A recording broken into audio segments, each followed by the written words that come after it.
centre, selon que on voudra utiliser une métaphore ou l'autre, et en même temps, là où sans doute, je dirais, ça fait mal, c'est-à-dire là où sans doute il est question de nous, de vous, de moi, c'est-à-dire là où sans doute le discours nous harponne, nous tient et exerce cette faculté de séduction. La clé de voûte de ce discours, c'est une certaine conception de l'individu. Un individu que je qualifierais, vous allez comprendre tout de suite dans un moment, d'individu assujetti. Que la pensée libérale soit une pensée individualiste, je dirais, il y a belle rubrique, et Burette qu'on le sait, mais on n'a pas assez scruté la nature particulière de cet individualisme. Pour la pensée néolibérale, comme pour la pensée libérale classique, l'individu est une sorte d'atome de l'univers social.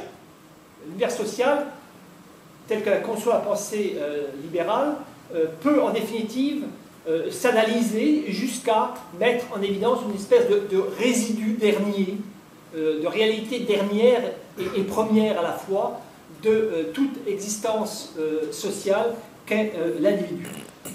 C'est un individu profondément individualiste, en ce sens que il est censé n'exister en et par lui-même, et par et pour lui-même, que les autres, tous les autres individus ne sont pour chacun de ces individus que des moyens pour la réalisation de ses propres fins, ou éventuellement des obstacles à la réalisation de ses propres fins, et que le monde social lui-même n'est que la résultante générale, et d'ailleurs relativement aveugle et imprévisible, du choc entre ces individus.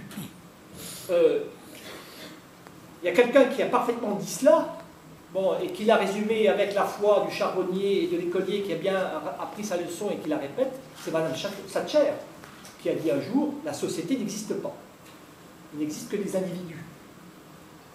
La société, ce n'est jamais que cette chose indécidable, sur laquelle nous n'avons d'ailleurs pas prise, et qui résulte de de l'entrecroisement, de l'interaction entre les décisions, les actions, les intérêts des individus, va résulter quelque chose sur laquelle nous ne prononcerons pas, dirait-elle. En fait, il faut franchir encore un pas de plus pour comprendre ce qu'il en est de la pensée libérale et néolibérale en la matière. Néolibérale surtout. Cet individu, je vous disais, est un individu assujetti. Et c'est délibérément quand j'utilise ce terme, mais en essayant de lui faire, en tentant un jeu de mots là-dessus.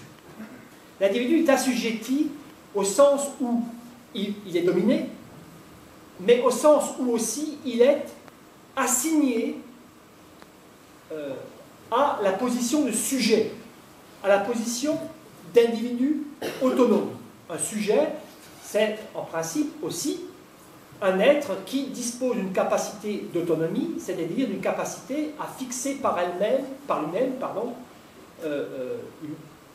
une règle de conduite, une règle de pensée, une règle de vie, une règle sur laquelle il va se rapporter aux autres, sur laquelle il va se rapporter au monde, etc. Et le propre de la pensée néolibérale, et derrière cela, évidemment, ce n'est pas seulement la pensée libérale qui est en jeu, ce sont l'ensemble des rapports socio-capitalistes dont cette pensée condense en quelque sorte l'injonction, c'est d'assigner l'individu, de l'obliger, de lui faire injonction, en quelque sorte, de se comporter en toute occasion, en toute matière, comme un individu autonome. Alors vous direz, c'est très abstrait, ça. Oui et non. Oui et non. Qui se charge pour vous de vous trouver un emploi ?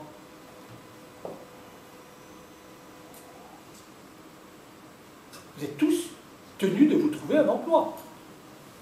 Et vous êtes tous tenus pour responsables, le cas échéant, de ne pas avoir trouvé un emploi. Qui se charge pour vous de vous trouver un conjoint? Ou plusieurs? Là, ça fait rire, si j'avais 10 emplois, plusieurs, personne n'aurait. Personne.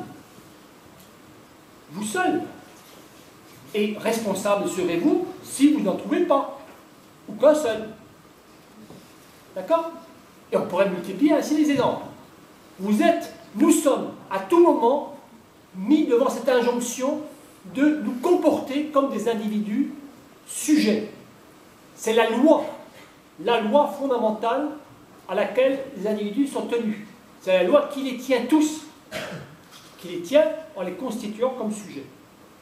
Alors ce sujet, quels sont ses attributs? Si vous préférez, ses qualités essentielles. Il y en a 3. C'est la devise de la pensée libérale. Propriété, liberté, égalité. Il n'a jamais été question de fraternité.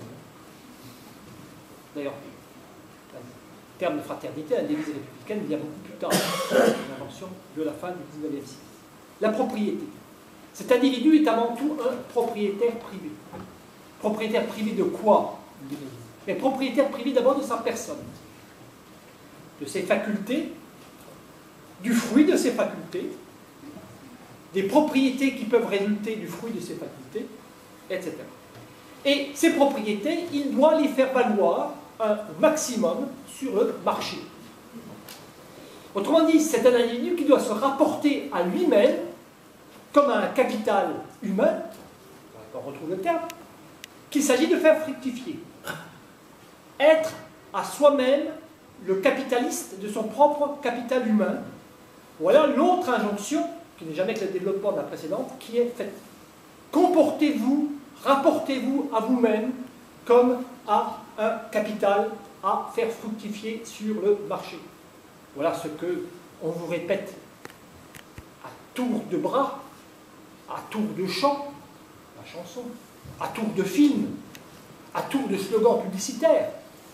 Que faites-vous de votre capital santé? Que faites-vous de votre capital beauté? Que faites-vous de votre capital linguistique? Que faites-vous de... Qu'est-ce que vous attendez pour le faire fructifier? Et une fois que vous avez fait fructifier ce capital, pour le faire fructifier encore davantage et en profiter? Voilà ce que disaient les injonctions qui vous sont adressées, et vous y retrouverez celle-ci en bonne place. La liberté. La liberté, il s'agit évidemment, deuxième attribut, essentiellement de la liberté individuelle. La liberté de l'individu, compris comme son autonomie, capacité à se fixer à lui-même ses propres règles, donc sa capacité aussi à s'unir à d'autres, le cas échéant sous la forme de contrat, parce que c'est la seule forme sur laquelle les individus peuvent se lier dans cette conception-là, le contrat étant supposé respecter la réciprocité des engagements et donc aussi l'autonomie de chacun. Les libertés collectives passent largement à la trappe. C'est absolument secondaire que ces libertés collectives, que s'appellent les libertés publiques, d'association, de réunion, d'information, de manifestation, etc. Enfin, l'égalité, mais là on se retrouve également en terrain déjà connu.